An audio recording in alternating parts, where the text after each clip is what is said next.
एक अकेली लड़की ने एक 10 साल के लड़के को अपने घर में पनाह दी। उसका नाम अली रखा।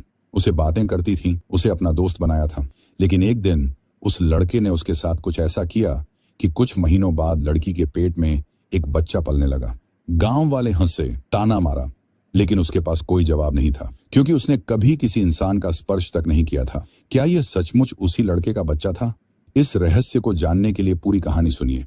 यह कहानी चंद्रपुर के एक सुनसान लेकिन रहस्यमयी गांव की है, जहां हर परछाई एक राज छिपाए रखती थी। शहर की चकाचौंध या जिंदगी की भागदौड़ यहां नहीं थी। पहाड़ों की गोद में बसा यह गांव हरियाली से ढका, प्राकृतिक शांति में डूबा था। गांव के कोने में एक झोपड़ी थी, जहां नूर रहती थी, एक सीधी सादी, अकेली और खामोश लड़की। उसकी दुनिया उसका अंगूर का बाग था, जो उसे अपने माता पिता की मौत के बाद विरासत में मिला था। वह अकेलेपन की आदी हो चुकी थी।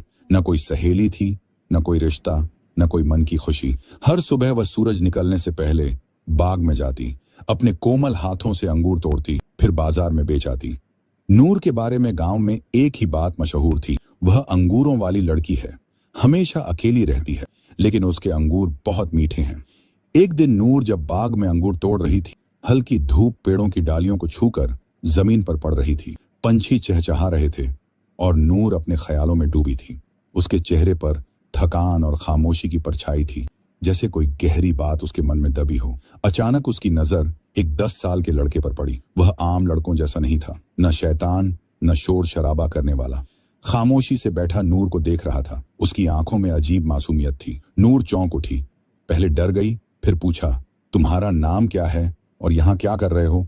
लेकिन उसने कोई जवाब नहीं दिया। नूर ने जल्दी से एक सूखी लकड़ी उठाई और जोर से बोली, चले जाओ, मेरा बाग खराब मत करो। लेकिन लड़का वहीं बैठा रहा। उसकी आंखों में डर नहीं था, बल्कि एक उदासी छुपी थी। नूर उसे देखकर थोड़ी नरम पड़ गई। पास जाने के साथ ही उसकी हिम्मत कम होने लगी। लड़का कोई हरकत नहीं कर रहा था, बस आंखें झुका ली। कुछ देर खामोश रहने के बाद नूर धीरे से बोली, ठीक है, लेकिन नुकसान मत करना। उस दिन लड़का भागा नहीं, वह जगह से उठकर एक कोने में बैठ गया और नूर अपनी टोकरी भरने लगी। अगले दिन जब वह बाग में लौटी तो वह लड़का उसी जगह बैठा था। इस बार वह हैरान हुई, मगर डरी नहीं। तुम फिर आ गए? लड़के ने सिर हिलाया। नूर के होंठों पर हल्की सी मुस्कान फैल गई। उसने हाथों में कुछ अंगूर लिए और धीरे से उसके पास रख दिए।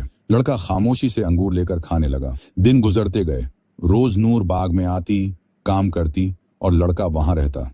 वह शैतानी नहीं करता, बल्कि मदद करता। पेड़ से अंगूर तोड़कर नीचे गिराता। कभी कभी नूर के सामने हाथ फैलाकर बैठ जाता, जैसे कह रहा हो, आज का इनाम कहाँ है? नूर लड़के की आदी हो गई। वह उससे बातें करने लगी जैसे वह समझता हो। काश मेरी माँ होती, उसकी तरह तुम भी शांत